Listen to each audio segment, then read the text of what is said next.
Les niveaux et les courbes sont deux outils que l'on a dans Photoshop ou dans Capture One et qui sont très intéressants pour s'amuser avec nos couleurs ou avec la luminosité. Sauf que souvent, c'est pas forcément très clair la différence entre les deux. Ce qu'on va essayer d'éclaircir un petit peu aujourd'hui, on va regarder ce que l'un fait, que l'autre ne fait pas et peut-être vice versa.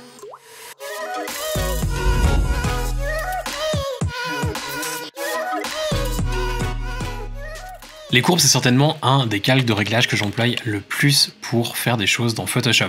J'adore cet outil, il permet de pratiquement tout faire avec, que ce soit en termes de luminosité ou alors en termes de couleur. Sauf que très souvent, je vois des gens qui emploient les niveaux et en fait, il y a quelques années en arrière, je me disais mais pourquoi est-ce qu'il y a des gens qui emploient les niveaux? Parce qu'en fait, c'est la même chose avec moins d'options. Et effectivement, c'est un petit peu le cas. Je propose qu'on passe sur mon écran et comme ça, je vais vous montrer ce que ça change d'employer l'un ou d'employer l'autre et dans quel cas l'un peut être meilleur que l'autre. Dans Photoshop, on a les niveaux et les courbes qui sont cachés ici dans les calques de réglage. On les a aussi directement sur la photo.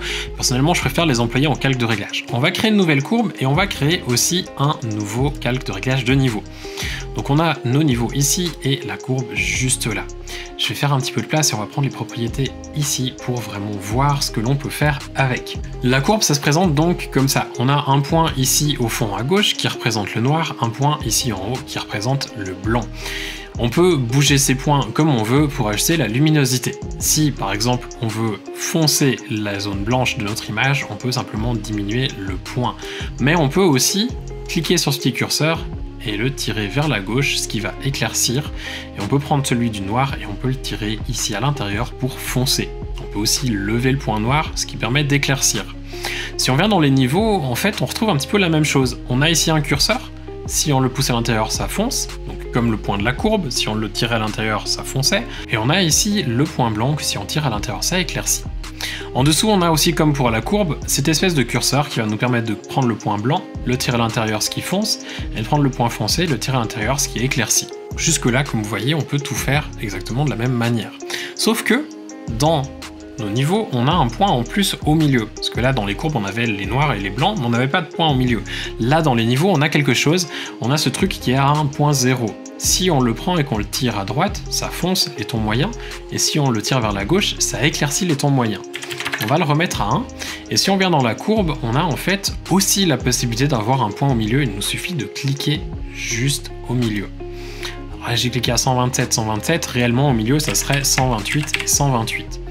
Ce point ici, on peut en fait le tirer à droite, comme les niveaux on a fait tout à l'heure, ce qui fonce les tons moyens, comme on avait tout à l'heure, ou on pourrait le tirer à gauche, ce qui éclaircit les tons moyens, exactement comme dans les niveaux. Il n'y a vraiment pas de différence jusque là, et à vrai dire, on a aussi les canaux de couleurs dans les deux. Donc ça revient exactement au même aussi pour les couleurs. Même chose, on peut rajouter ou enlever une couleur exactement de la même manière. On a d'ailleurs aussi dans les deux les pipettes pour sélectionner le point clair, le point moyen et le point foncé, ce qui nous permet d'ajuster les niveaux de luminosité ou la couleur dans notre image. Mais en fait, on a une différence, c'est que dans la courbe, on peut créer une multitude de points. Je sais pas exactement la limite dans Photoshop, j'ai jamais essayé de m'amuser à en créer 400, mais on peut en créer autant qu'on veut, pour autant que ça soit dans une limite raisonnable qu'on puisse employer. Si par exemple ici je veux, admettons, modifier les hautes lumières, pas les blancs mais les hautes lumières, je vais pouvoir simplement créer un point et le monter. Sauf que ça a bougé mes tons moyens, donc je peux cliquer dessus et le redescendre pour fixer les tons moyens.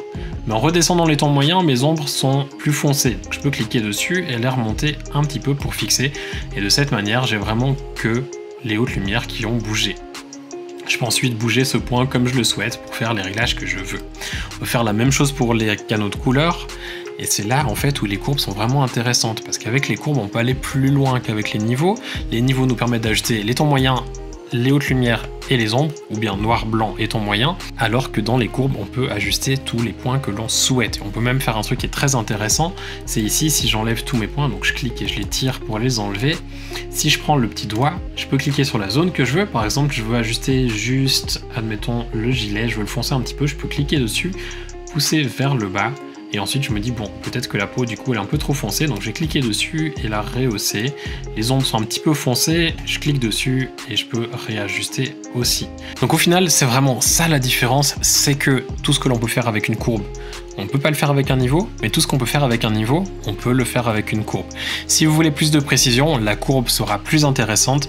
Si vous souhaitez aller vite, et que vous ne connaissez pas forcément les courbes, les niveaux, ça peut être chouette parce que du coup on est un peu plus limité au niveau des options et donc c'est un petit peu plus facile à employer et on se perd un petit peu moins. Je vous ferai certainement des vidéos à propos des courbes parce que c'est un outil qui est souvent laissé un petit peu de côté et à tort parce que c'est un outil qui est absolument génial, on peut faire énormément de choses avec et comme je l'ai dit que c'est au niveau des couleurs ou de la luminosité, on peut presque quasiment tout faire. Bref, je vous en parlerai dans une autre vidéo, comme ça nous permettra de parler un petit peu de théorie des couleurs peut-être aussi. En attendant ces prochaines vidéos, n'hésitez pas à laisser un petit pouce vers le haut si vous avez bien aimé cette vidéo, un petit commentaire en dessous si vous voulez parler un petit peu des courbes de niveau, et si vous n'êtes pas encore abonné, il y a un bouton qui va venir juste là pour ce faire. Passez une belle journée, à bientôt, ciao.